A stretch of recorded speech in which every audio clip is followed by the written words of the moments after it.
do you think about that game? I'm excited. It's a big game. It's in Philly.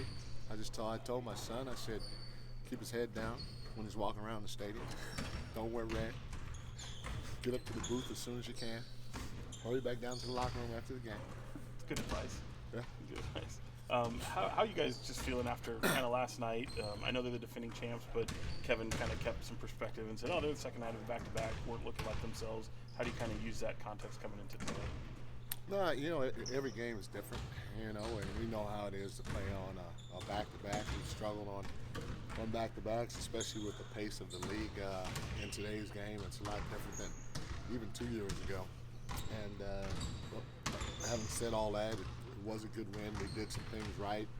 Obviously, there are things that we can, work on to clean up so that hopefully we're better next time around. But you always want to learn. Not always. Probably most of the time you want to learn through a win as opposed to a loss. Yeah, the Rochester contribution last night was pretty all throughout really the rotation. How nice is that to see before you go into a game like, the in-season tournament where things might get a little anticipation and excitement? Again, I've always felt that, whenever somebody's out or whatever, we've had the next guy step up and try to fill in as best he can. And so to be able to see, different guys step up and contribute to help us get wins is always a positive, but it's something that I feel that we have the ability to do, no matter what the circumstance is. If somebody's out, we have guys that can step up. If your number's called, like Kessler's number was called in Minnesota, you have the ability to step up. So, it's always good to see that. With the Pelicans, last couple of games you played them, they did a number on you guys. Yeah. They like to pick up full court. That's what they did a lot on their long. How do you combat that? Because I know you guys want to play fast. How do you deal with that pressure they put on? We have plenty of guys that can handle the ball, and if there's somebody else to throw the ball up to and let them initiate the offense, go ahead and do it.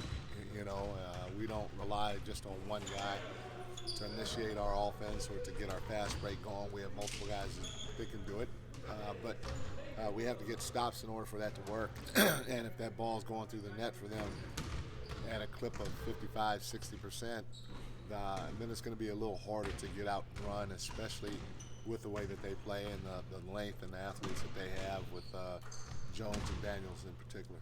And then, that second game you guys played, you made a nice run to get back in the game at the end. Were there any positives that you could take from that, how that game ended, and kind of apply them to this matchup? No, well, even in the losses, I'm a firm. Excuse me, I apologize. Sanitize this, man. Sanitize it. I'm sorry. I didn't say that. That was not me. You're in trouble.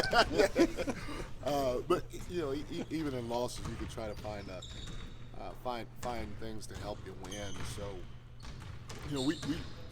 we feel like we're capable of beating any team in this league, just like I'm sure every other team feels the same. But we feel like we have a legit shot at it. And, we didn't play our best basketball, and they got the best of us. Zion was a handful, everyone was a handful, and so now we have to try to go and see if we can put a game a little closer to 48 minutes than what we did those two games.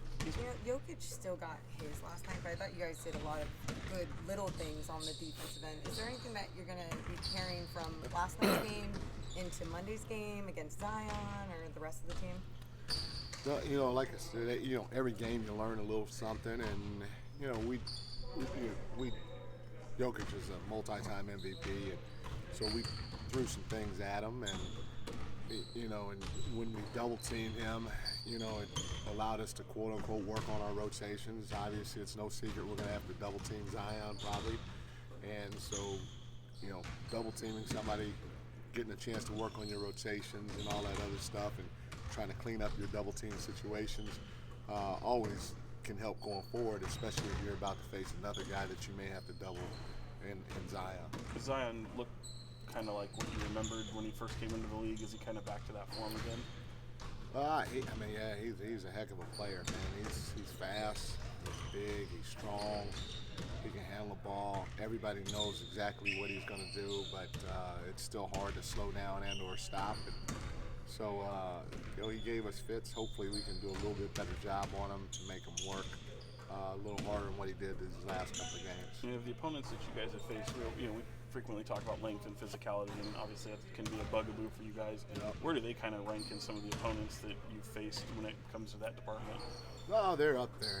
They have a true big and Valanciunas, so they got a 7-footer that's long that is in that paint protecting the rim, and then they have long athletes on the wing, with Daniels and Herb Jones, and they got a couple other guys too, and they even got Murphy's out who's 6'10" or 6'11", whatever it is. So they have a long team, and a lot of teams are going that direction because especially the last NBA champions and the Nuggets, that length came into play quite a bit in their championship run, and so teams are trying to follow their lead, and anytime you have a length like that's versatile and quick and athletic, it bodes well for a good defensive team. You've used examples of things that could get your guys motivated for an in-season tournament. Do you feel like you still have to kind of show examples of what that money can get, or do you feel this kind of brings its own weight to it, that they'll be up for it?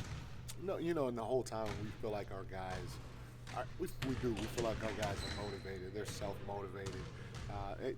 We show those things just more for fun or anything else. I think the last game was against Golden State, and like I said, none of our guys gonna want to buy a Harley except for me. Right. And so they showed how many Harleys they could buy, how many Street Glide specials they could buy, and I already got one, But so I got a little excited, and I was like, "Hey, y'all better play!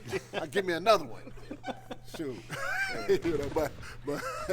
but it's more to kind of bring awareness to it than anything else, and try to let them know that this is a little different than a regular season game.